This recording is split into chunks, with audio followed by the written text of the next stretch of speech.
हमारी बहन निगम पार्षदा जो उन्हें डेढ़ा जी वो भी मंच पे सामने की तरफ आ जाए और हमारे आंटी बैठी हैं अशोक बालाजी जरा आप ऊपर आके बहन जी का स्वागत बुक्का देखें।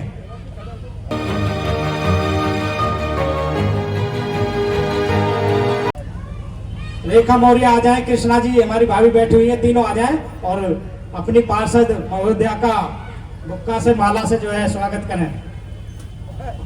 हमारे बीच में हमारे दिल्ली प्रदेश भारतीय बौद्ध महासभा के अध्यक्ष हैं आर एस नवल साहब, आपसे निवेदन है पुष्प अर्पित करें आप भगवान बुद्ध और बाबा साहब पर और मंच पर अपना स्थान ग्रहण करें। हमारे बीच में हमारे भारतीय बौद्ध महासभा के संयोजक हैं आदरणीय बलराम केम साहब, भारतीय बौद्ध महासभा के पूर्व अध्यक्ष भी हैं, उनसे भी निवेदन है वो इधर आए, पुष्प अर्पित करें और मंच पर अपना स्थान ग्रहण करें। हमारे भारतीय बौद्ध महासभा पटपड़गंज क्षेत्र के कोषाध्यक्ष दिल्ली के कोषाध्यक्ष आदरणीय नरेश प्रताप जी, उनसे भी निवेदन है वो भी पुष्प अर्पित करें और मंच पर स्थान ग्रहण करें। दुनिया को शांति और मानवता का संदेश देने वाले तथागत भगवान बुद्ध, संत गुरु रविदास जी, संत कबीरदास जी, गुरु नानक देव जी, ज्योतिबा फूले जी, सावित्रीबाई फूले जी, फातिमा शेख जी, शिवाजी महाराज, साहू जी महाराज, नारायण गुरु जी, पेरियार रामास्वामी नायकर जी, डॉक्टर बाबा साहेब अम्बेडकर जी, माता रमाबाई जी, बुद्धप्रिय मौर्य जी, बाबू जगजीवन राम जी, मानवर कांसीराम साहब सहित समाज के सभी महापुरुषों के चरणों में कोटि कोटि नमन करते हुए मंच पे आसीन हमारे सभी बुजुर्गगण, भारतीय बौद्ध महासभा के साथी, मेरे छोटे भाई क्षेत्रीय विधायक भाई कुलदीप जी और तमाम सम्मानित माताओं बहनों साथियों, सभी को क्रांतिकारी जय भीम। साथियों, सोच रहा हूं कहां से शुरू करूं। दर्द एक हो तो सुनाओ, जिधर देखता हूं दर्द ही दर्द दिखता है। 11 तारीख को छत्तीसगढ़ के रायपुर में था, 15 तारीख को बिलासपुर में था, कल रात महाराष्ट्र के अकोला जिले के पास करंजा में था, आज सुबह एयरपोर्ट उतरा तो सीधा कापसेड़ा मीटिंग में, वहां से अबुल फजल एनक्लेव और वहां से सीधा यहां। तो घर तो मैं बाद में जाऊंगा, लेकिन जहां भी जाता हूं मेरे को एक दर्द जो सबसे ज्यादा सताता है, वो दर्द इस बात का है कि हजारों साल की गुलामी डॉक्टर बाबा साहेब अम्बेडकर जी ने इतनी आसानी से नहीं तोड़ी है। इस गुलामी को तोड़ने के लिए उन्होंने अपने 5 में से 4 बच्चों को खोया है, अपनी जवान पत्नी माता रमाबाई को खोया है, अपनी पूरी जवानी को जलाया है। फिर कौन सी वजह है कि उनकी कुर्बानी की वजह से हम लोग जज बने, इंजीनियर बने, डॉक्टर बने, कलेक्टर बने, साइंटिस्ट बने, प्रोफेसर बने, टीचर बने, वकील बने, निगम पार्षद बने, ग्राम प्रधान बने, जिला पंचायत सदस्य बने, जिला पंचायत अध्यक्ष बने, एमएलए बने, एमपी बने, मंत्री बने, मुख्यमंत्री बने, उपराष्ट्रपति बने, राष्ट्रपति बना। यानी कि वो रास्ता उन्होंने बना दिया। लेकिन हम सारे बनने के बाद सब मिलकर भी उसको बचाकर नहीं रख पाए जो डॉक्टर बाबा साहेब अम्बेडकर जी ने अकेले ने हमको और आपको सबको दिया। मैं मंत्री बना तो उनकी वजह से, कुलदीप जी अगर विधायक बने तो उनकी वजह से, ये हमारी बहन बेटी है डेढ़ा जी, ये पार्षदा बनी तो उनकी वजह से। वरना महिला को तो जवानी में अगर पति मर जाए तो दूसरी शादी करने का हक भी नहीं था, न पढ़ने का हक था, न संपत्ति का हक था। पति कितने जालिम और क्रूर हो, तलाक का हक नहीं था। और अगर पति बच्चों को और पत्नी को छोड़ते तो गुजारा भत्ता लेने का हक नहीं था। लेकिन डॉक्टर बाबा साहेब अम्बेडकर जी को देखिए, ना केवल उनको पति के मरने के बाद दूसरी शादी करने का हक दिलवाया, ना केवल उनको पति अगर जालिम और क्रूर हो तो तलाक का हक दिलवाया, ना केवल उनको पति अगर उनको छोड़ दे तो गुजारा भत्ता लेने का हक दिलवाया, ना केवल पत्नी को पिता की और पति की संपत्ति में हक दिलवाया, बल्कि महिलाओं के पढ़ने के रास्ते खोलकर उनको पुरुषों के बराबर संविधान में अधिकार देकर आज महिलाएं देश की मुख्यमंत्री और प्रधानमंत्री और राष्ट्रपति भी बनी है। देश में सर्वोच्च न्यायालय, उच्च न्यायालय में जज बनी है। आज वो हवाई जहाज भी उड़ा रही है, ट्रेन भी चला रही है। और वो दलित समाज के लोग जो कभी उनके सामने ऊंची आवाज में बात नहीं कर सकते थे, आज वो अपनी हक और अधिकार के लिए उनके सामने खड़े होकर लड़ने लगे हैं, जो उनके खिलाफ मुकदमा दर्ज कराने लगे हैं। लेकिन दर्द मेरे मन में इस बात को लेकर ज्यादा है कि हमारे पढ़ाई के रास्ते को बड़ी मुश्किल से खोला था। जिस मनुस्मृति के चलते इस देश की महिलाओं, इस देश का छूत और शूद्रों के पढ़ने लिखने पर धार्मिक बंदिश थी, अगर उनके पढ़ने के रास्ते डॉक्टर बाबा साहब अम्बेडकर जी ने खोल दिए और एक ऐसी स्थिति भारत में पैदा की जब भारत गरीब था तो भारत में शिक्षा फ्री थी। लेकिन एक आज का भारत है जो भारत अमीर हो रहा है, तो भारत के लोगों से शिक्षा इतनी महंगी हो रही है कि शिक्षा छीन रही है। क्या आप अपने बच्चों को पढ़ा पाएंगे? आज अगर आपके बच्चे को नेशनल लॉ यूनिवर्सिटी से लॉ की 5 साल की डिग्री करानी है तो उसकी कोचिंग का खर्चा सहित एडमिशन होने के बाद उसकी फीस का खर्चा, किताबों का खर्चा, ट्रांसपोर्ट का खर्चा, हॉस्टल का खर्चा, खाने का खर्चा, सारे खर्चे जोड़ लो तो एक लॉ की डिग्री कराने के लिए एनएलयू से 25 लाख रुपया चाहिए। एक इंजीनियरिंग की 4 साल की डिग्री कराने के लिए सरकारी इंजीनियरिंग कॉलेज से, दिल्ली सरकार के इंजीनियरिंग कॉलेज से कम 20 लाख रुपया चाहिए। मैं आपसे पूछना चाहता हूं, सरकारों ने शिक्षा को एक इंडस्ट्री में तब्दील कर दिया। आज मनुस्मृति लागू करने की जरूरत नहीं है। आज आपकी पढ़ाई को फिर से पढ़ने पर धार्मिक बंदिश लगाने के लिए मनुस्मृति की जरूरत नहीं है। उन्होंने शिक्षा को इतना महंगा कर दिया, पैसे के अभाव में आपके बच्चे अपने आप ही पढ़ाई छोड़ देंगे। आप में से कितने लोग हैं पूरे भारत के अनुसूचित जाति, जनजाति, पिछड़ा वर्ग, माइनॉरिटीज का रिकॉर्ड उठा के देख लीजिए। अगर आप देखेंगे 99% लोग अपने बच्चों का ये 10 लाख, 15 लाख, 20 लाख, 25 लाख खर्च करके डिग्री नहीं करा सकते। 1% लोग करा लेंगे, जिनकी बाबा साहेब के दिए रिजर्वेशन से जिनको नौकरी मिल गई, घर में थोड़ा पैसा आ गया या छोटा मोटा कोई अपना व्यवसाय कर लिया, ऐसे लोग 1% हैं। 1% लोग तो पढ़ जाएंगे, बाकी के 99% लोगों का क्या होगा? क्या उन 99% लोगों के बारे में हमारे इसको सोचना नहीं चाहिए? मुझे दुख इस बात का है, एक सरकार में मंत्री रहते हुए मेरे साथी कुलदीप बैठे हैं, मैंने अपने मुख्यमंत्री से कहा था मुझे 150 करोड़ रुपया इस 76,000 करोड़ के बजट में से दे दो। जो दलित और पिछड़े और गरीब बच्चे पैसे का अभाव में पढ़ाई छोड़ रहे हैं, या जिन बच्चों के लिए हमने बाहर विदेश में पढ़ने की योजना बनाई, हम केवल 5 लाख दे रहे हैं, वहां 50 लाख साल का खर्च है, मैं उनकी सबकी पूरी फीस दे दूंगा। जो बच्चे कॉलेज में पढ़ रहे हैं, लॉ कर रहे हैं, मेडिकल कर रहे हैं, इंजीनियरिंग कर रहे हैं, मैनेजमेंट कर रहे हैं, जो पैसे के अभाव में पढ़ाई छोड़ रहे हैं, उनकी पढ़ाई छूटने नहीं दूंगा। मैं इसी 150 करोड़ में से उनकी फीस भी दे दूंगा और उनको विदेश भी पढ़ने भेज दूंगा। लेकिन मेरे मुख्यमंत्री ने 150 करोड़ नहीं दिया। ये गवाह इस बात के। दुख इस बात का है कि एक भी विधायक, दलित, पिछड़ा, एक भी विधायक खड़ा होकर नहीं बोला। अगर हमारे विधायक बोले होते तो क्या मजाल है, क्या होता? 76 करोड़ में 150 करोड़ की क्या औकात है? मामूली ऊंट के मुंह में जीरा। लेकिन हमारे लोगों को डर लगा रहता है मेरा टिकट कट जाएगा। अरे 10% लोग कौन होते तुम्हारा टिकट काटने वाले? तुम 90% हो, तुम इनको टिकट देने का काम करोगे। अपने आप को एकजुट तो कर लो। अभी तो तुम जातियों में बटे हो। कोई कह रहा दी ग्रेट चमार, कोई कह रहा दी ग्रेट वाल्मीकि, कोई कह रहा दी ग्रेट खटीक। अरे जब तुम अपने अपनी जाति को ग्रेट बताओगे, जाति को मजबूत करोगे, तो समाज कमजोर हो जाएगा। अगर ऐसा ना हुआ होता, मैं आप सबसे पूछना चाहता हूं, अभी की खबर है कल की, आगरा के अंदर एक दलित दूल्हे की बारात निकल रही है। कौन सी बारात ऐसी थी जिस बारात के अंदर डीजे ना बजता हो? डीजे बज रहा था, लेकिन दबंगों ने आकर, स्वर्ण जाति के गुंडों ने आकर उस बारात को रोककर दूल्हे को घोड़े से नीचे खींचकर उसकी पिटाई की, बारातियों की पिटाई की। मैं पूछना चाहता हूं, जितने धार्मिक जुलूस निकलते हैं, आपने भी दिल्ली की गलियों में देखे होंगे, धार्मिक जुलूस निकलते हैं, क्या उसके अंदर इतनी तेज आवाज में डीजे नहीं पड़ते? क्या उसको कोई रोकने आता है? या स्वर्ण जाति के लड़कों की जब शादियां होती हैं, क्या वहां पे डीजे नहीं बजते? क्या उसको कोई रोकने आता है? तो क्या दलितों के ऊपर ही आपका बस चलता है?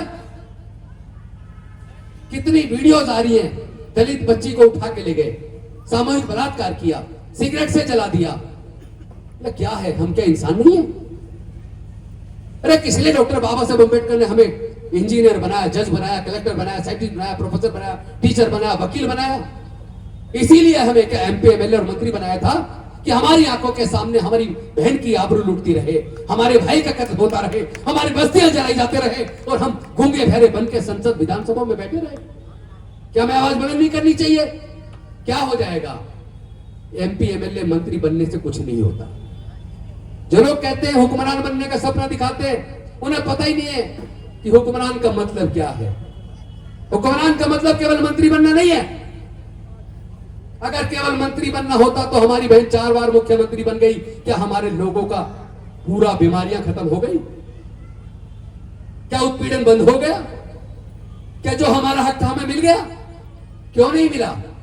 उस कारण को समझना पड़ेगा। सत्ता केवल मुख्यमंत्री बनने में नहीं है, सत्ता केवल प्रधानमंत्री बनने में नहीं है। सुप्रीम कोर्ट, हाई कोर्ट में आपके जज कितने हैं? अगर आपने कोई योजना बना भी दी और वो तुरंत एक पब्लिक इंटरेस्ट लिटिगेशन लगवाएंगे और वो जाते ही कोर्ट स्टे कर देगा, आपके 5 साल का पीरियड खत्म हो जाएगा। लेकिन कोर्ट से जो वो सरकार बनाने के बाद मुख्यमंत्री आपका अपने बच्चों के लिए देना चाहता था, दे नहीं पाएगा। 5 साल तक केस चलता रहेगा, आपकी सरकार का टाइम पूरा। आप समझते मुख्यमंत्री बनना ही सब कुछ है? मंत्री, एमपी, एमएलए बनना ही कुछ सब कुछ है? 5 साल चुटकी बजाते हुए गुजर जाते हैं, पता भी नहीं चलता। कितनी पार्टियां आई, कितनी चली गई, कितने सांसद, विधायक बने, मंत्री बने और बन के चले गए, कोई नाम भी नहीं याद करता। नाम याद करता है ऐसे लोगों का जो समाज के लिए कुर्बान हो जाते हैं। कौन सा कारण है कि हर साल डॉक्टर बाबा साहब अम्बेडकर की जयंती और भी बड़े पैमाने पर मनाई जा रही है? पूरे दुनिया के अंदर पूरे महीने भर चलती है। कोई तो कारण होगा ना, वरना तो कितने मंत्री बने, कितने एमएलए बने, कितने एमपी बने, कोई याद भी नहीं करता। जो लोग समाज के लिए कुर्बान हो जाते हैं, समाज उनको याद रखता है। हमने तय किया कुर्बानी देना। मंत्री भी रह लिए, एमएलए भी रह लिए, सब कुछ रह के देख लिया, कुछ नहीं है। ये कुर्सियां बहुत छोटी हैं। जब समाज का हक अधिकार छिन रहा हो और आप उसी सरकार में मंत्री हो, तो फिर भाई लालत ऐसी मंत्री की कुर्सी पर, उस मंत्री की कुर्सी का कोई फायदा नहीं है। उससे ज्यादा न्याय तो एक वकील रहते हुए हम अपने समाज को दिलवा देते हैं। आज आपके सारे अधिकार छीने जा रहे हैं। जितने सार्वजनिक उपक्रम की कंपनियां बनी थी, आज एक एक करके सारी बेइज्जती, आपकी नौकरियों के रास्ते बंद हो गए। नौकरियां नहीं लग रही, रिटायर्ड लोगों की फौज खड़ी हो रही है। जहां देखो रिटायर्ड लोग, जहां देखो रिटायर्ड लोग। पहले हर मोहल्ले के अंदर सरकारी नौकरी घर घर मिलती थी, आज क्या सरकारी नौकरियां लग रही है क्या? जब सारे सरकारी संस्थान बेच दिए तो नौकरी बचेगी कहां से? और जितने भी corporation SC, ST, OBC, minority के विकास के लिए सस्ते दर पर लोन देने के लिए बनाए थे कि नौकरी नहीं तो कम से कम ये सस्ते दर पर लोन लेके अपना कोई रोजगार कर लेंगे, वो सारे उपक्रम बंद हो गए। सरकार उनको पैसा नहीं दे रही है। Special component plan fund, schedule caste का, शेड्यूल ट्राइब का, ट्राइबल सब प्लान, वो भी बंद हो गया, जिसमें आपके संख्या के अनुसार प्लान फंड में से जितनी आपकी संख्या पूरे बजट में प्रोविजन था, आज वो प्रोविजन भी सरकारों ने बंद कर दिया। शिक्षा का बजट गिर रहा है, खत्म होता जा रहा है। हेल्थ का बजट गिर रहा है। एम्प्लॉयमेंट के वो बर्बादी नहीं हो रही है। क्यों नहीं हो रही है? क्यों ऐसी सरकारें जीत रही हैं? वो इसलिए नहीं हो रही है क्योंकि जितने दलित, गरीब, पिछड़े, आदिवासी, कम पढ़े लिखे, गरीब, बेरोजगार हैं, उनको तो धर्म की रक्षा का ठेका दे दिया। तुम तो करो धर्म की रक्षा और देश के तमाम संसाधनों पे कब्जा वो करेंगे। हाई कोर्ट, सुप्रीम कोर्ट के जज वो बनेंगे, टॉप ब्यूरोक्रेसी में वो रहेंगे, वो उनके बच्चे व्यापार करेंगे, मंदिर का चढ़ावा उनके घर में जाएगा। लेकिन क्या आपके हिस्से में क्या आया? आपके हिस्से में आया आप धार्मिक जुलूसों में नंगी तलवारें लहराओ और जब दंगे होंगे तो दंगे में या तो मारे जाओगे और अगर सामने वालों को मारोगे तो जेल जाओगे, उसके बाद बर्बाद हो जाओगे। तो दलितों के बच्चे, आदिवासियों के बच्चे, पिछड़ों के बच्चे, ये कथावाचक किसको, कौन जाता है उनको सुनने? धार्मिक जुलूसों में कौन जाता है? दंगों में कौन शामिल होता है? कौन बर्बाद होता है? मेरे समाज के लोग ही तो हो रहे हैं। भैया धर्म की रक्षा की ठेकेदारी छोड़ दो। जातियों को तोड़ो, समाज को जोड़ो और एक ऐसे समाज का निर्माण करो जहां हमारे हक के ऊपर कोई डाका न डाल पाए, जहां कोई हमारी बहन बेटी के ऊपर आंख उठा के न देख पाए। इस लड़ाई को लड़ना होगा। ये लड़ाई कुर्बानी मांग रही है। आज डॉक्टर बाबा साहेब अंबेडकर कुर्बानी मांग रहे हैं। डॉक्टर बाबा साहेब अंबेडकर कुर्बानी मांग रहे हैं। वो कह रहे हैं केवल मेरी जयंती मनाने से काम नहीं चलेगा। जयंती तो आप मना रहे हैं, लेकिन जिसको मैंने आपको जो दिया, कितने बलिदान से, संघर्ष से दिया, जिसकी वजह से तुम्हारे घरों में खुशहाली आई, आज वो तो सब काम बंद हो गया है। तुम अभी जयंतियां मना रहे हो। जयंती तो मनाओ, पर कम से कम जितनी दलित जातियां सारे तुम ही कम से कम एकजुट हो जाओ। जिस दिन तुम एकजुट होकर अपनी आवाज को बुलंद करोगे, उस दिन हमारे दूल्हे को घोड़ी से उतारना बंद हो जाएगा। उस दिन हमारी बहन बेटी की इज्जत लूट कर उनकी हत्या बंद हो जाएगी। उस दिन हमारी मूंछ रखने पर, गड़ा छूने पर हत्या बंद हो जाएगी। उस दिन हमारी भगवान की मूर्ति छूने पर हत्या बंद हो जाएगी। क्योंकि शक्ति समाज के अंदर है। समाज बिखरा हुआ है। समाज का इस्तेमाल धर्म की रक्षा में लगाया जा रहा है। अरे अपने इतिहास को तो पढ़ लो। हमारे पूर्वज तो बौद्ध थे। एक ही तो आपका स्थल था, महाबोधि महाविहार, जहां हजारों करोड़ का चंदा चढ़ता है। उस पर भी कब्जा उन्होंने कर लिया। एक महाबोधि महाविहार हम कब्जे से मुक्त नहीं करा पाए। और अयोध्या के अंदर खुदाई में सारे अवशेष बुद्ध के निकले। साकेत नगरी थी, उसमें भी राम मंदिर बन गया। आपको पता है स्वामी विवेकानंद का स्पीच राइटिंग्स पढ़िए, उसके अंदर वॉल्यूम 7 में उन्होंने कहा है अनेकों बौद्ध मंदिरों पर कब्जा करके ब्राह्मण मंदिर बने। यहां तक कि जगन्नाथपुरी का मंदिर वो भी बौद्ध मंदिर है। देवघर का झारखंड का मंदिर, महाकाल का मंदिर वो बौद्ध मंदिर है। वो तो मूर्ति अभी भी मूर्ति की, उसमें कुछ नहीं, केवल लाल टीका लगाया है। सारे अवशेष सारे हमारे पास हमारी जेब में है, अपने फोन में रख के चलते हैं। यानी 500 साल से पहले की जितनी भी खुदाई हुई है, जितने भी अवशेष निकले हैं, वो हमारे और आपके महापुरुषों के धम्म के निकले, बुद्धिज्म के निकले। मार गए क्या बस? मेरे सामने भी तो विकल्प यही था कि तुम ये जो धम्म का काम कर रहे हो, ये हमें परेशान कर रहा है। तो हमारी कैबिनेट में मंत्री रहना है तो फिर ये धम्म का काम, अम्बेडकरवाद का काम, बुद्धिज्म का काम छोड़ दो। एक चीज चुन लो, या मंत्री रहो या फिर अम्बेडकरवादी और बुद्धिज्म का रास्ता चुनो। मैंने कहा मैं इस्तीफा भेज रहा हूं। मैं अपने समाज को डॉक्टर बाबा साहेब अम्बेडकर की विचारधारा को, बुद्धिज्म को नहीं छोड़ सकता। ऐसी लाखों कुर्सी कुर्बान है। क्या करेंगे कुर्सी का? 5 साल बाद तो वैसे भी जानी है। अब चली गई ना। कोई बुद्ध ने कहा हर चीज अनित्य है, कोई चीज परमानेंट नहीं है, किसी की भी परमानेंट नहीं है, सबकी जानी है। मोदी की भी जाएगी, हम भी मरेंगे, मोदी भी मरेगा, सबको मरना है एक दिन, सबको मरना है। अजर अमर कोई नहीं है। लेकिन जीते जी ऐसा काम कर जाओ, समाज के लोग कम से कम आपको याद तो करें, ये आदमी है, ये हमारे समाज की बेटी, इसने समाज के लिए मरना कुर्बान किया, लेकिन गुलामी स्वीकार नहीं की। हम लड़ेंगे, हम जीतेंगे। मेरा तो संकल्प है, जाति छोड़ो, समाज जोड़ो। मैं तो पूरे देश में कोशिश कर रहा हूं कि भैया अपनी जाति को ऊंचा नीचा बताना बंद करो। वो तो आपको इंसान भी नहीं मानते, और आप विरोधी ग्रेट चमार, the great Valmiki, the great, घर में ही बैठे बैठे ग्रेट हो रहे हो। वो तुम्हें पूछ कौन रहा है? घोड़ी से उतार के तुम्हारी यार पिटाई की जा रही है, बहन बेटी की इज्जत लूटी जा रही है, आवाज बुलंद करने पे हमारे घर जलाए जा रहे हैं, युवाओं का कत्ल किया जा रहा है। गाजीपुर के अंदर एक मंदिर के अंदर हमारे छोटे बच्चे ने मूर्ति छू दी भगवान की, उसकी हत्या कर दी। वे क्यों जा रहे हो? जहां तुम्हारा अपमान हो, ऐसे मंदिरों में तुम जाते ही क्यों हो? अपमान कराने जाते हो। या राजस्थान के अंदर लीडर ऑफ ऑपोजिशन मिस्टर चूली दलित समाज का है, कांग्रेस पार्टी से विपक्ष का नेता है। वो रामनवमी के दिन अभी तो 15 दिन भी नहीं हुए, रामनवमी के दिन मंदिर में चला गया।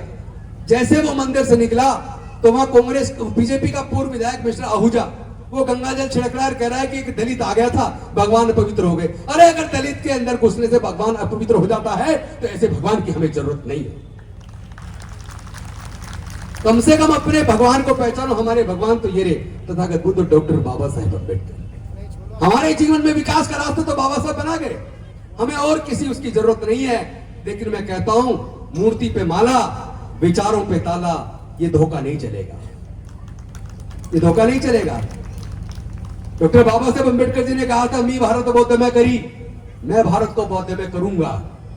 लेकिन 1 महीना 22 दिन बाद दीक्षा लेने के महापरिनिर्वाण को प्राप्त हो गए। हमको सबको मिलकर क्या डॉक्टर बाबा साहेब अम्बेडकर के सपने को साकार नहीं करना चाहिए था? इसीलिए ऐसी सामाजिक व्यवस्था में पड़े हो जहां आपको नीच कहा जाता है, जो जाति की वजह से आपकी घोड़ी से उतार के आपकी पिटाई की जाती है, मंदिर में घुसने पर आपकी हत्या कर दी जाती है, घोड़ा छूने पर हत्या कर दी जाती है, मूंछ रखने पर हत्या कर दी जाती है, घोड़ा खरीदने पर हत्या कर दी जाती है। तो ऐसी सामाजिक व्यवस्था जो आपको नीच बनाती हो और किसी को ऊंचा बनाती हो, ऐसी सामाजिक व्यवस्था को ठोकर मार दो और तथागत बुद्ध के धम्म में आकर आत्मसात हो जाओ और डॉक्टर बाबा साहेब अम्बेडकर का सपना साकार करो। यही एक रास्ता बचा है, वरना कोई दूसरा रास्ता नहीं बचा। आप अपमानित होते रहोगे। और केंद्र की सरकार, आज तो उस सरकार को इलेक्शन कमीशन का भी संरक्षण है, जुडिशरी का भी संरक्षण है। आप लोग सोच रहे हो आपको वहां न्याय मिलेगा, लेकिन आजकल तो वहां भी निर्णय आस्था के आधार पर होने लगे हैं। सबूतों को, संविधान को तख्ताक पर रख दिया जा रहा है। ऐसे में जागो, उठो, अपने हक अधिकार के लिए लड़ना सीखो। और लड़ना तब सीखोगे जब मरना सीखोगे। मरना सीख जाओगे तो जीना सीख जाओगे। इन्हीं शब्दों के साथ आप सबको डॉक्टर बाबा साहेब अम्बेडकर की जयंती की शुभकामनाएं देता हूं। और आपको एक बात और कहना चाहता हूं, ये अप्रैल माह का महीना बहुत ही पवित्र महीना है। इस महीने में एक नहीं, दो नहीं, कितने ही महापुरुष पैदा हुए हैं। आपको सबको पता है 5 अप्रैल को सम्राट अशोक, जिन्होंने पूरी दुनिया को बुद्ध का धर्म दिया, पूरी दुनिया में बौद्ध धर्म का प्रचार प्रसार किया, सम्राट अशोक का जन्म अप्रैल में हुआ। ज्योतिबा फूले जी का जन्म 11 अप्रैल, उनका भी अप्रैल में हुआ। जिन्होंने बुद्ध धर्म की सारे साहित्य को विदेश से, चाइना से और तिब्बत से भारत में वापस लाए, राहुल शंकरदयाल, उनका जन्म भी अप्रैल में हुआ। बाबू जगजीवन राम, जो बाबा साहेब के जाने के बाद उनके दिए हुए रिजर्वेशन को अपने अनेकों विभागों में लागू करके करोड़ों लोगों को रोजगार दिया, उनका जन्म भी अप्रैल में हुआ।